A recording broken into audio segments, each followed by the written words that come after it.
Hare Krishna. Welcome to Gita 365, the complete Bhagavad Gita study course. पिछले session में हम लोग भगवद गीता की 7th चैप्टर के श्लोक संख्या 12 तक पढ़े थे।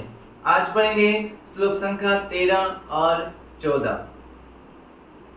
तो आप सबने अनुभव किया होगा या सुना होगा कि बड़े बड़े योगी जन भी क्या है, माया की प्रभाव में आ जाते हैं। ये माया शक्ति हम सब के ऊपर कार्य करते हैं और ये माया शक्ति बहुत ही क्लेवर, चातुराई से हमारे ऊपर वर्क करते हैं। तो कैसे वर्क करते हैं और किस तरह से हम इस माया शक्ति से को पार कर सकते हैं, माया की जाल को कैसे पार कर सकते हैं, जो कि हमारे असली उद्देश्य है, तो उसको हम कैसे कर सकते हैं, इसके उत्तर आज की सेशन में हमें प्राप्त होगा। तो चलिए पढ़ते हैं आज का पहला श्लोक, श्लोक संख्या 13। त्रिभिर्गुणमयैर्भावैः एभिः सर्वमिदं जगत् मोहितं नाभिजानाति मामेव परमव्ययम्। अनुवाद: तीन गुणों सतो, रजो तथा तमो के द्वारा मोहग्रस्त ये सारा संसार मुझ गुणातीत तथा अविनाशी को नहीं जानता।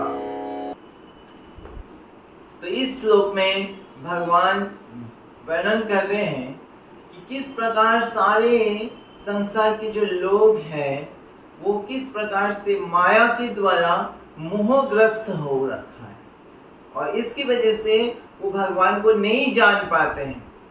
तो पिछले कई श्लोकों में भगवान वर्णन किए कि किस तरह से भगवान की शक्ति इस संसार में हर जगह पे, हर वस्तु में, हर समय हमें दिखाई पड़ता है। हर समय हम भगवान से क्या है, कनेक्शन फील कर सकते हैं, भगवान को देख सकते हैं, भगवान को अनुभव कर सकते हैं। लेकिन ये सब देखते हुए भी, हमारे चारों तरफ उसके जो है महसूस करते हुए भी हम भगवान को नहीं जान पाते, साधारण लोग नहीं जान पाते हैं। उसके कारण क्या है कि ये प्रत्यक्ष देख रहे हैं कि ये शक्ति कहाँ से आ रहा है, सूर्य की चंद्रमा की रोशनी कहाँ से आ रहा है, हमसे तो नहीं आ रहा है, हमने तो नहीं क्रिएट किया। तो ये सब अद्भुत फूलों की खुशबू जो है ये कैसे आ रहा है। तो श्रील प्रभुपाद उदाहरण देते हैं, जैसे अगर एक फूल को कोई पेंटिंग ही करे तो किसी को पेंट करने के लिए एक फूल को इतना उसको समय लगता है, उसको कई अलग अलग प्रकार के जो है कलर चाहिए, कितनी सुंदर ढंग से उसको करना पड़ता है। उसके बावजूद भी जो है उस फूलों का एक्चुअल फूल जैसे नहीं बन पाता। तो इतना मेहनत करने के बाद भी, इतना बुद्धि, इतना कुछ लगाने के बाद भी वो नहीं बन पाता। और हम एक कोई भी पेंटिंग को देखते हैं तो हम सोचते हैं ये पेंटिंग किसने बनाया, और उसको बहुत अप्रिशिएट करते हैं कि बहुत सुंदर एक फूल बनाया। तो लेकिन जब हम एक्चुअल फूल को देखते हैं और उसके बाद जो उस फूल के पीछे कौन है, परम भगवान है, और इतने सुंदर फूल, इतना सुंदर सुगंध जो हमको इतना जो है आनंद प्रदान करता है, ऐसे चीज को देख के भी हम क्या है, भगवान को नहीं जान पाते, भगवान को नहीं जो है समझ पाते। तो उसके कारण क्या है, भगवान कह रहे हैं ये मोह के कारण। तो हम सब इस संसार में क्या है, मोह में है। किसके द्वारा, ये माया शक्ति। और ये माया शक्ति कैसे, ये तीन गुणों की शक्ति है। तो माया शक्ति मतलब ये तीन गुणों से चलता है। तो तीन गुण क्या है, सतोगुण, रजोगुण और तमोगुण। तो यहाँ पे हम जितने भी जीव है इस भौतिक जगत में, जितने वस्तु है और जीव है, सब क्या है, ये माया के ये तीन गुणों के प्रभाव में है। और ये तीन गुण एक तरह से जैसे कोई भी बीमारी के कीटाणु जिस तरह से इन्फेक्ट कर देता है किसी को, और इन्फेक्ट करने से वो सही से कार्य नहीं कर पाता है, इसी प्रकार ये तीनों गुणों के द्वारा दूषित होने से, चेतना दूषित होने से जीव जो है सही चीज को देख नहीं पाता। और ये हम कई सेशन पहले ऑलरेडी चर्चा कर चुके हैं कि माया जीव के ऊपर किस तरह से कार्य करता है। तो माया का दो प्रकार की शक्ति है, हमने ऑलरेडी चर्चा किया है। एक क्या है, आवरणात्मिका शक्ति, और एक है प्रक्षेपात्मिका शक्ति। तो जिसके द्वारा जीव को मोहित करके, आवरणात्मिका शक्ति में के द्वारा जीव को मोहित करके, जो जीव अनित्य संसार है इसी को ही क्या मानता है, सुख मानता है, जबकि वो कष्ट में है फिर भी वो एक प्रकार की सुख मान लेता है। और प्रक्षेपात्मिका द्वारा वो जीव आगे बढ़ने का, जैसे भगवान के और आगे बढ़ने का प्रयास करता है, उसको कुछ ना कुछ बाधाएं आती है और फिर वो पीछे हो जाता है। अब यहाँ पे जिसे भगवान कह रहे हैं, माया शक्ति के द्वारा भ्रमित होने के कारण जीव देख नहीं पाता, सही सत्य को देख नहीं पाता। तो माया शक्ति कैसे भ्रमित करता है, वो ऐसे बताया जाता है जैसे कोई जो सत्य नहीं है उसको सत्य लगता है। माया शब्द का मतलब ही है माया, जो सत्य नहीं है उसको सत्य दिखाई देता है। जैसे मान लीजिए मरुभूमि है ना, डेजर्ट है, तो उस मरुभूमि में क्या है, कोई चलेगा तो वहां पे क्या है, रेत ही रेत है, और वहां पे जल नहीं है। लेकिन उसमें क्या है, गर्मी होने के कारण क्या है, उसमें जो है रेगिस्तान में क्या दिखाई देता है, उसमें जल दिखाई देता है। दूर से उसको ऐसे प्रतीत होता है कि जैसे मानो जल है, और जो पथिक है वो क्या करता है, वो सोचता है जल है, तो वो प्यास लगता है, वो सोचता है जल है दूर में, और भागता है, जल्दी भागता है, सोचता है जल्दी जाने से वहां पे जल मिल जाएगा। फिर जाता है तो थोड़ा सा लगता है कि नहीं अभी तो जल नहीं है, और थोड़ा आगे जल है। तो इस प्रकार से वो क्या है, हमेशा उसी के पीछे भागता रहता है और उसको मिलता नहीं है। सिमिलरली जब कोई जल के ऊपर क्या है, प्रतिबिंब पड़ता है, तो ऊपर मान लीजिए कोई आम की पेड़ है और जल में पड़ा, तो अगर कोई जल में देखेगा तो उसको लगेगा आम जो है वो नीचे है, और वो उसी में प्रयास करेगा तो उसको कोई आम नहीं मिलेगा। अगर जल में वो जंप करता है तो उसको नहीं मिलेगा, क्योंकि आम ऊपर है। तो उसी प्रकार इस संसार में इसको लगता है कि ये हमारे लिए ये अभी तो खुशी मिलने वाला, इस प्रकार से उसको लगता है।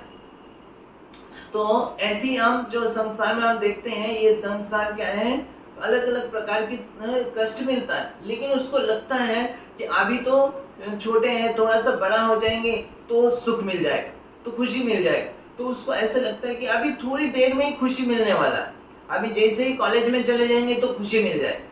कॉलेज में सोचते हैं जैसे ही में जॉब मिल जाएगा हमको तो हमें खुशी मिल जाएगा, तो वो फिर प्रयास करते हैं जॉब के लिए। फिर जॉब मिलता है तो उनको खुशी नहीं मिलती, तो सोचते हैं इस कंपनी में खुशी नहीं मिल रही, दूसरा कंपनी में जाएंगे तो खुशी मिलेगा। तो इस प्रकार से वो चलता रहता है। फिर सोचते हैं जब विवाह करेंगे तब खुशी मिलेगा, जो फैमिली होगा तब खुशी मिलेगा। इस प्रकार चलता रहता है, चलता है, जीवन के अंत तक चलता है। तो उसको बस इल्यूजन है कि उसको सामने दिखाई देता है, लेकिन वो एक्सपीरियंस नहीं कर पाता।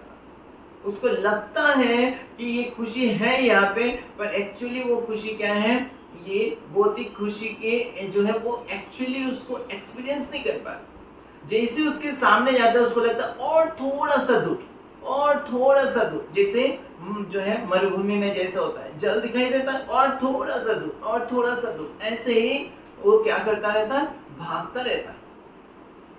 जबकि ये कभी वो एक्सपीरियंस कर चुका है पिछले कई सालों से कि कभी मिला नहीं, उस समय भी लगा था कि मिलेगा लेकिन नहीं मिला।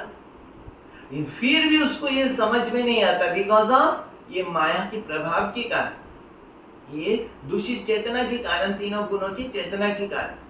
और वो क्या महसूस करता है कि ये मेरा है, ये चीजें, सारी चीजें मेरा, जबकि उसके पास कुछ रहने वाला नहीं। तो इस तरह से उसको भ्रमित होता है, माया के द्वारा भ्रमित होने के कारण क्या है, वो सत्य को नहीं देख पाता है। अब इस विषय में एक जो है सुंदर कथा है कि जैसे लोग इतना बुद्धिमान होके भी इसको नहीं समझ पाते। वो इस प्रकार है जैसे बुद्धिहीन किसको कहते हैं, कौन सा पशु को बताया जाता है बुद्धि कम है? गाधा, है ना। गाधा जो है, डोंकी, उसको बताया जाता है उसका बुद्धि सबसे कम है।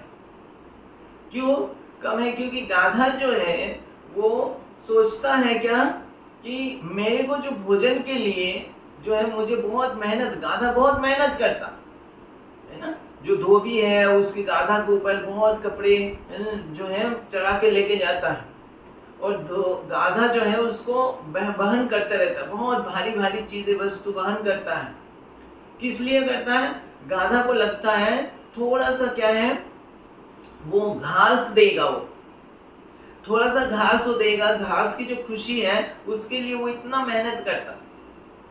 पर वो अगर उससे देखा जाए तो घास तो ऐसे ही बाहर जो है जमीन में इतने सारे घास पड़ा हुआ है, फ्री में मिल सकता है, तो उसके लिए उसको इतना जो है कष्ट करने की क्या आवश्यकता है। लेकिन वो देख नहीं पाता है, वो सोच नहीं पाता है कि इतने सारे घास है और मुझे मिल सकता है। तो एक बार एक गाधा जो है वो जो है इस प्रकार से जो है फील्ड में ऐसे ही घास खा रहे थे। तो जब इस एक गाधा जो धोबी का उस भार वहन करता रहता था, तो दूसरे गाधा ने पूछा कि आप जो है इतना कष्ट क्यों कर रहे हो? तो बोले मुझे वो घास देता है। तो घास तो इधर भी मिल रहा है, हम सबको तो ऐसे ही मिल रहा है, तो आप क्यों ऐसे इतना वो करते? बोले नहीं नहीं, वो घास तो देता ही है वो, लेकिन मेरा भविष्य बहुत अच्छा है इस धोबी का घर में। बोले धोबी का घर में भविष्य कैसे अच्छा है कि वो तुम्हें उतना ही घास देने वाला है और तुम्हें इतना कष्ट करा रहा है? तो वो गाधा बोलता है कि नहीं, धोबी का जो है कन्या से मेरा शादी होने वाला है। बोला अच्छा, धोबी का कन्या, सुंदर कन्या से तुम्हारा शादी होने वाला है, ऐसे कैसे?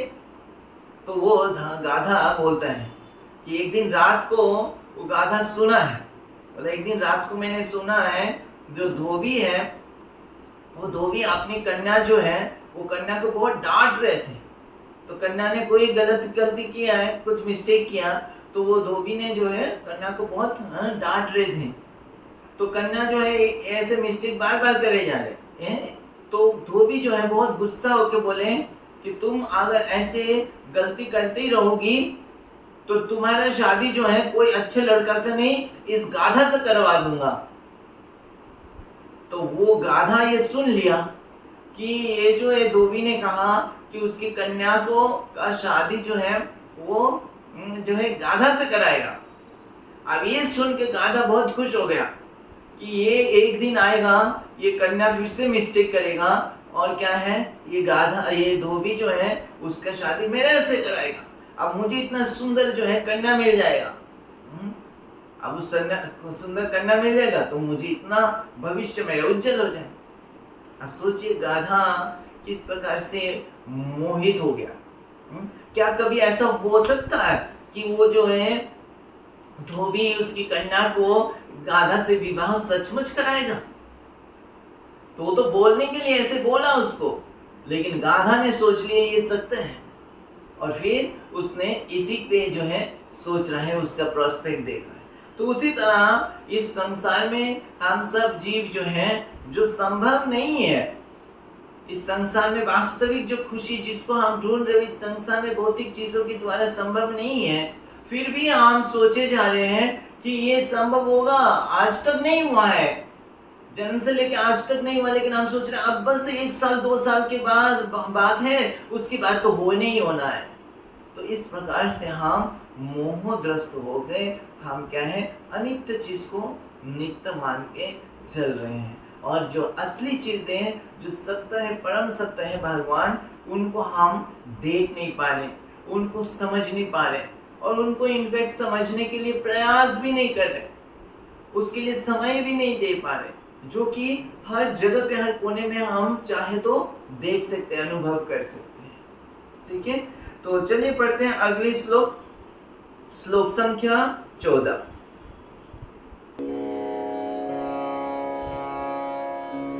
देवी एषा गुणामयी मम माया दुरत्यया माया मामेव ये प्रपद्यन्ते मायामेतां तरन्ति ते। अनुवाद। प्रकृति के 3 गुणों वाली इस मेरी दैवी शक्ति को पार कर पाना कठिन है, किंतु जो मेरे शरणागत हो जाते हैं वे सरलता से इसे पार कर जाते हैं। तो भगवान इस श्लोक में बता रहे हैं कि ये जो माया शक्ति का जो प्रभाव है इस जीवों में, हम सब में, तो इसको पार करना कितना आसान है या कठिन है, क्या बता रहे भगवान? इसको पार करना कठिन है। ये कोई, अगर आप सोचते हैं कि अरे मैं तो इतना भक्ति कर रहा हूं, मैं तो इतने दिनों से, मैं तो कभी माया की चुंगल में फंसा नहीं है, माया मेरे कुछ नहीं कर सकता है, अगर आप ऐसे सोच रहे हैं तो दोबारा सोच लीजिए। यहाँ पे भगवान कह रहे हैं कि ये माया से मुक्त होना बहुत कठिन है। और हम कितना है, हम तुच्छ जीव है। बड़े बड़े योगी, बड़े बड़े भक्त जो है इस माया से डरते हैं। ये माया शक्ति कैसे कार्य करते पता भी नहीं चलेगा, माया की अधीन में आ जाते हैं, फंस जाते हैं। सामने कई दिन पहले चर्चा किया था, सोबरी मुनि, वो इतना कठोर तपस्या कर रहे थे, वो किसी व्यक्ति से कोई आकर्षण नहीं था, और इवन उन्होंने माया की चीज को जानते हुए कि माया कहीं से भी अटैक कर सकता है, वो कोई चांस नहीं छोड़ा कि कुछ भी तरह से माया उनको प्रलोभित कर सके। उन्होंने इस संसार से दूर जल के नीचे चले गए ध्यान करने के लिए, ताकि इस संसार में कोई भी आके जैसे उनको प्रलोभित ना करे। इस प्रकार तो वो जल में चले गए, लेकिन जल में जाके इतने साल तक ध्यान करने के बाद भी एक छोटा सा क्या है, 2 मछली को एक साथ देख लिया उन्होंने जल के अंदर। जस्ट 2 मछली को एक साथ मिलते हुए देख के उनका मन में क्या आ गया, फिर से इस भौतिक सुख के प्रति इच्छा आ गया। और इतना ऐसे इच्छा आया कि वो वहां से फिर ध्यान को छोड़कर वो बाहर आ गए और फिर जो है ये भौतिक कार्य में लग गए। तो बाद में वो बहुत अफसोस करते रहे और रियलाइज की कि माया उनको कैसे प्रलोभित कर दिया, कैसे प्रभावित कर दिया। इतना शक्तिशाली योगी थे। तो इसी प्रकार हम देखते हैं और भी कई सारे योगी हैं, कई सारे तपस्वी हैं जो कितने सारे भौतिक सुख को त्याग दिया, लेकिन उनकी मन किसी न किसी चीजों में क्या हो जाता है, आकर्षित, माया जो है उनको आकर्षित कर लेती।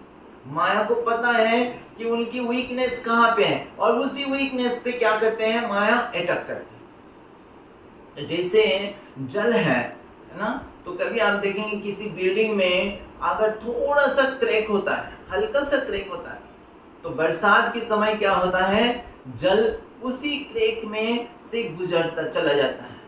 थोड़ा सा हल्का सा लगेगा इससे क्रैक से क्या होगा, कुछ नहीं हो सकता, ये तो ठीक है। लेकिन जब बरसात होती है तो जल वो अपना रास्ता ढूंढ लेती है और ऐसे छोटी सी छेद से या जो क्रैक से वो घुस जाती है और घुस के धीरे धीरे क्या करता है, उसको खाने लगता है और पूरा बिल्डिंग को तोड़ डालता है ना। उसी प्रकार अगर किसी का थोड़ा सा वीकनेस है तो माया शक्ति को पता है कहाँ पे वीकनेस है और वो उसी जगह पे जाके अटैक करते हैं और उसी से वो प्रभावित हो जाती है। उनको समझ ही नहीं आता है, रियलाइज होने जब तक होता है तो इट्स बिकम्स टू लेट।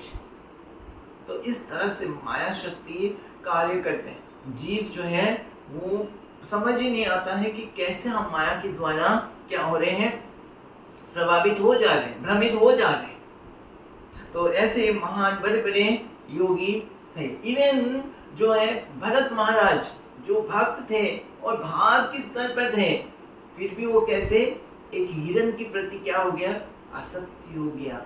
अब वो हिरन तो दया करने के लिए हिरन के बच्चे को क्या है अपने आश्रम में लेके आए थे। वो तो अच्छी बात था, दया करना एक जीव के प्रति, लेकिन ये दया के माध्यम से माया शक्ति कैसे उनका अंदर प्रवेश कर गई और उनके हृदय में जो है आसक्ति इतना ज्यादा जगा दिया उस हिरन के प्रति कि वो भगवान के प्रति आसक्ति उनका कम होने लगा और जो भगवान के कार्य है उसको धीरे धीरे वो भूलने लगे। तो इस तरह से माया शक्ति जो है वो जीव को क्या करता है, मोहित करता है। इसको बहुत कठिन है।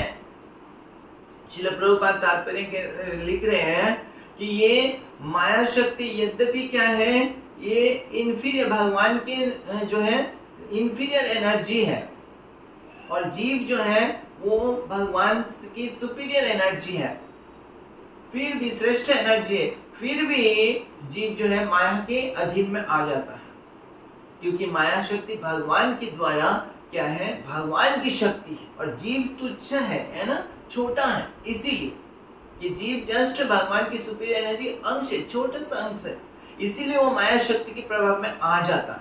उसके पास वो इतना विशाल नहीं है कि वो जो इतना शक्ति नहीं है कि माया से लड़ सके, तो माया के अधीन में आ जाता है।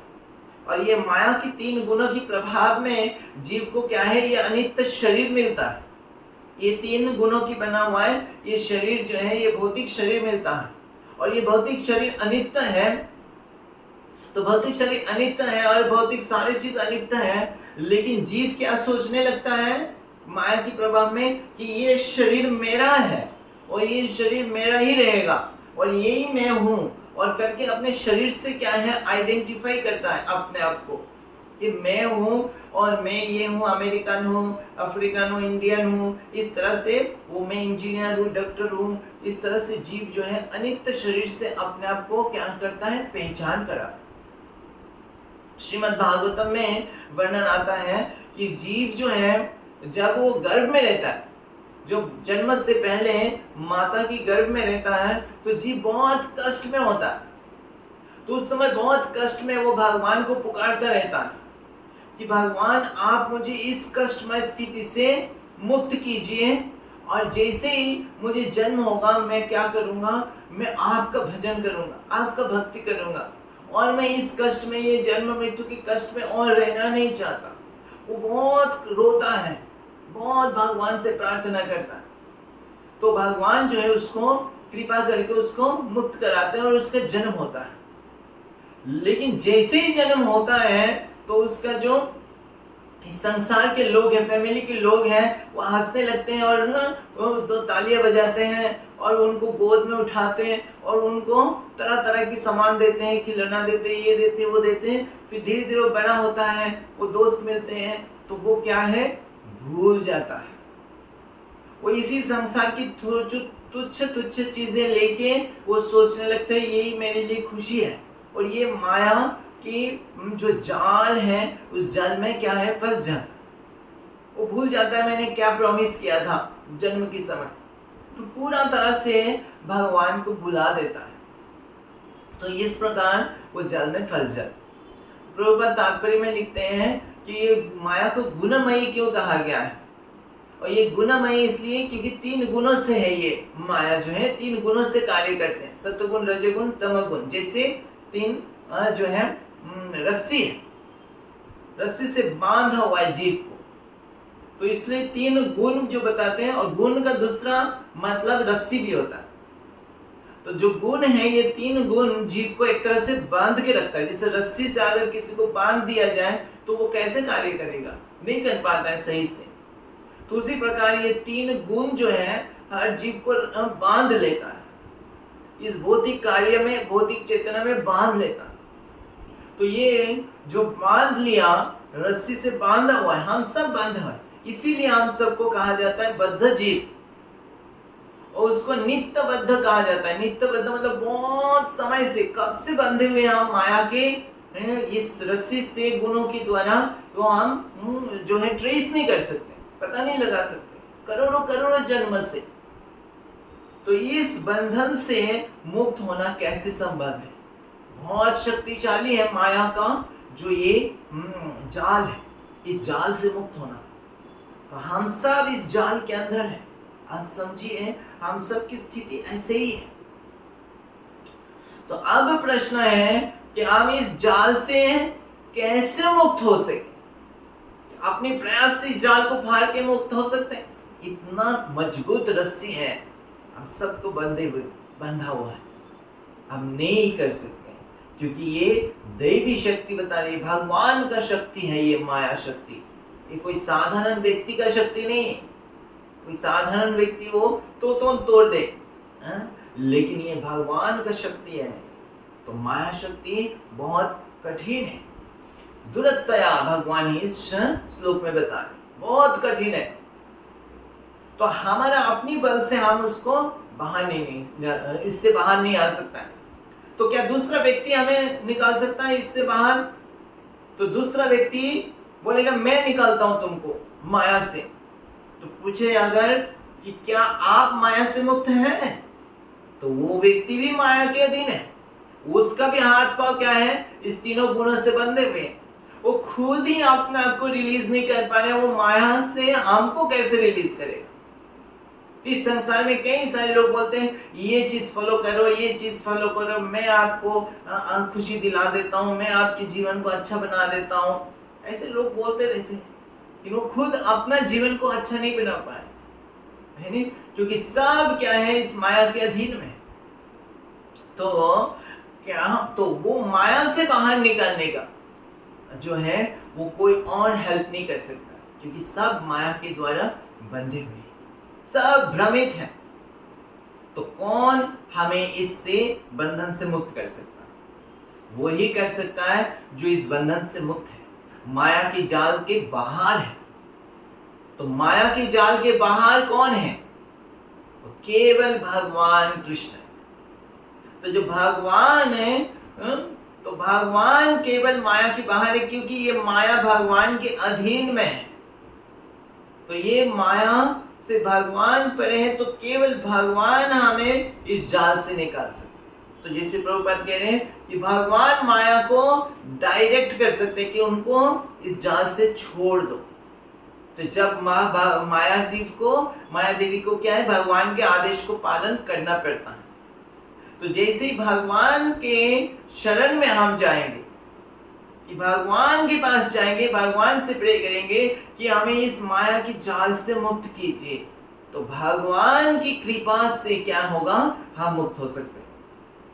केवल और केवल भगवान की ही हमें मुक्त कर सकते हैं, या भगवान के जो शुद्ध भक्त हैं, जो भगवान के आदेशों का पालन कर रहे हैं, वो माया से मुक्त हैं, तो वो हमें मुक्त कर सकते हैं। तो इसी प्रकार केवल एकमात्र उपाय है इस माया से मुक्त होने का, और वो है भगवान की शरण में जाना। तो एक बार श्रील प्रभुपाद भगवान से प्रार्थना कर रहे थे, जो डीटीज का दर्शन होता है तो प्रभुपाद प्रार्थना कर रहे थे, महान आचार्य पूरा विश्व भर ये कृष्ण भक्ति का प्रचार किया, वो इतना शुद्ध चेतना में है। तो भक्त लोग पूछ रहे थे कि प्रभुपाद आप भगवान से क्या प्रार्थना कर रहे हैं? तो श्रील प्रभुपाद बोलते हैं कि मैं ये प्रार्थना कर रहा हूँ कि मैं कभी माया के जाल में ना फंसूं। तो इस तरह से हम देखिए, इतना महान भक्त, वो जानते हैं कि माया का क्या शक्ति है, और माया की शक्ति से हमें बचना है, प्रलोभन से, माया के मोह से, और वो केवल भगवान ही बचा सकते हैं। और इसीलिए हमें पूरा तरह से भगवान के चरण को पकड़ लेना है, और भगवान से कृपा याचना करते रहना है, और माया से डरते रहना है। ये नहीं कि माया को तो हम देख लेंगे, या हम तो माया के परे हैं, नहीं, माया से डरते रहना है कि माया हमें कभी भी क्या हो सकता है, फंसा सकते हैं, और हम ऑलरेडी फंसे हैं अभी तो हमें मुक्त होना है। तो भगवान की शरण हम कैसे ले सकते हैं?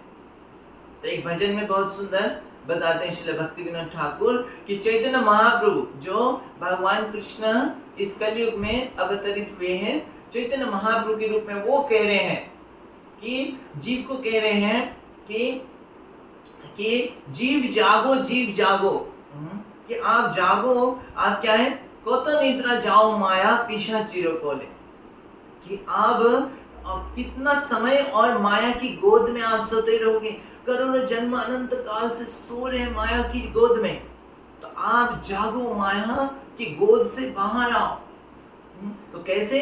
एनिची औषधि माया नाशी वालों लगी। एक दवाई लेके आया, चैतन्य महाप्रभु कह रहे मैं आपके लिए एक दवाई लेके आया इस माया की बाहर आने के लिए, माया को नष्ट करने के लिए, माया की प्रभाव को नष्ट करने के लिए। और वो दवाई क्या है? हरे कृष्ण महामंत्र लो तुम्हें मांगी। ये जो हरे कृष्ण महामंत्र है, ये हरि नाम है। जब हम भगवान के नाम का जप करेंगे, कीर्तन करेंगे, उससे क्या है? माया के प्रभाव से हम मुक्त हो सकते हैं। तो यही भगवान कह रहे हैं, केवल भगवान की शरण में आने से ही इस माया जिसको पार करना दुर्लभ कठिन है, उसको भी आसानी से पार किया जा सकता है। और ये हरे कृष्ण महामंत्र हम सबको मिला है और ये हर कोई कर सकता है, बहुत सरलता से कर सकता है। तो हम सबको इस हरे कृष्ण महामंत्र का जप करना चाहिए और इसके माध्यम से हम ये माया की प्रभाव को से धीरे धीरे मुक्त हो सकते हैं। हरे कृष्णा। ग्रंथराज श्रीमद् भगवद गीता की जय। जगत गुरु श्रील प्रभुपाद की जय।